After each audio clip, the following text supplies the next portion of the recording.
a great childhood. I was a kid's kid. I mean, drinking water out the water fountain, making up games because that's just what we did. Going outside early in the morning, waiting until 10 o'clock in the morning so you could knock on your neighbor's door and say, can Diane and Winky come out to play?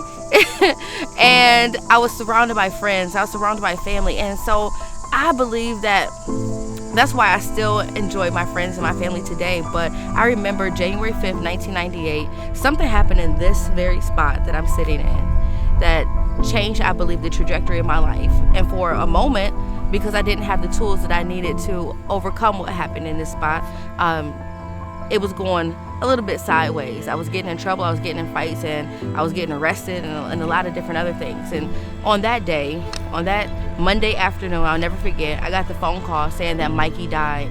Mikey biologically is my cousin, but we all grew up as siblings. And I remember that day, my heart breaking and me believing that I could never ever recover. And so a powerful childhood that was so fun, literally in an instant, turned into what I thought was about to be the worst season of my life. And I thought that my life had to be bad for the rest of my life.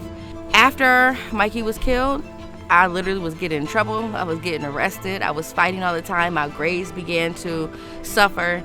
And I just remember one year, many years later, this woman, her name is Reese, she came to me and she said, Kelly, I want to let you know that you never lost Mikey, but you got to experience him because he always belonged to God. And it was in that moment, on that day, that I realized that I am so blessed to have been able to have somebody in my life that loved me, that protected me, that took time and patience with me. And that person meant so much to so many different people. And so instead of letting this traumatic moment in my life shape me for the worse, I decided to use that to better me. And the principle that I live from regarding that situation is that I have already survived 100% of my worst days. I think all of us experience a certain level of grief and loss, but that doesn't define who we are. But it adds to the beautiful picture that God is painting in our lives. And so, even in this spot where Mikey Lai took his last breath, I have hope that, number one, I'm going to see him again. And number two, I got to experience one of the greatest loves I'll ever experience in my life. And for that, I'm grateful. There was this time that I was listening to a sermon or a speech by the late Dr. Miles Monroe. And I remember him asking this one question. He said to the audience and to those who were listening, what is the richest place in the entire world? Some said London, some said Dubai, and others said a plethora of other locations around the globe. And he quickly cut them off and said, no, the richest place in the world is where I am sitting right now. It's the cemetery. Well, why? It's the cemetery because inside the grave is so much unmanifested potential. So many people who were too afraid to write the book, too afraid to achieve the goal, too afraid to come out of their comfort zone, or maybe life happened for them and they didn't know how to bounce back. It was when I heard that message that I determined within myself that out of everything that I accomplish in my life, out of anything that I choose to do, the one thing that I'm gonna make sure happens is that I die empty. That by the time I reach this place, because we all will, that I won't have anything left on the inside of me.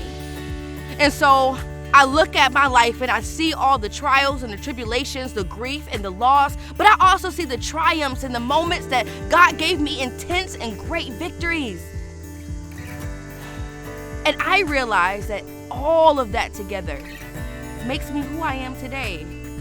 And so whatever I put my hand to do, I'm going to do it because I am on a mission to die empty.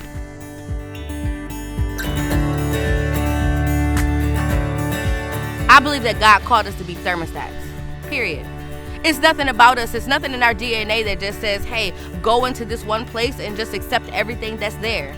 I believe that we can go into any city, any state, any country, or any continent all around the world, and when our feet hit the ground, there should be something that shifts in that atmosphere. For me, I'm not settling for being a thermometer. I want to be a thermostat because I know that that's what I was called to do. Well, Kelly, what's the difference? The assignment of a thermometer is simply to take the temperature of the atmosphere around it, while a thermostat has the power, the authority, and the courage or the boldness to shift it. I'm not going into any place and just accepting how it is. I'm a thermostat, and I'm going to shift it, unbought and unbossed.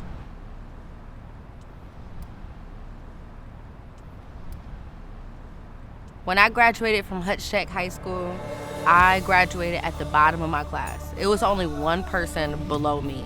So inevitably, people just thought that I was never going to be anything. I was never going to do anything with my life. I remember when I was 15 years old, parents telling their children they didn't want their daughters to hang around me because I was a bad influence. I also remember when I was 15, getting my first charges. When I was 16, getting pregnant. When I was 17, still getting in fights. And it just kind of seemed like I could not get it right. But when I look at this place, I'm reminded that even every word, even the bad words that I spoke to myself about myself and what other people had to say, it really did not change God's mind about me. When I look at this school, I'm reminded that I did walk across that stage. And man, not even myself has the last say when it comes to our life, but God does.